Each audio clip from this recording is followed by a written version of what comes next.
Čaute, čaute. Takže more sa ukludnilo.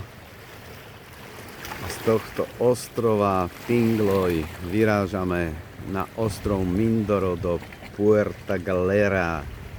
Prvýkrát to idem navštíviť.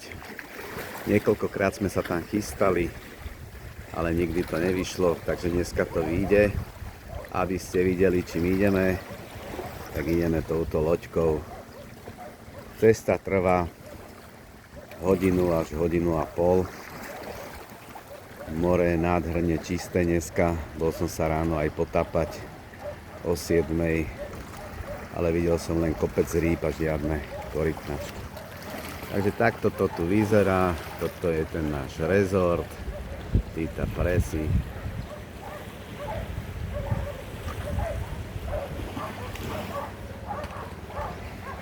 A toto je náš kapitán lode. Máme tu aj vesty, lebo to je povinné, to si musíte dať, aby keď náhodou príde nejaká kontrola, aby vás nepokutovali. Tak veľmi sa teším do Puerta Verde, lebo je to, či Puerta Galera, lebo je to ďalšie miesto, ktoré som chcel vidieť na Filipínach. A bude to už 4. ostrov, na ktorom budem. Pálam na to.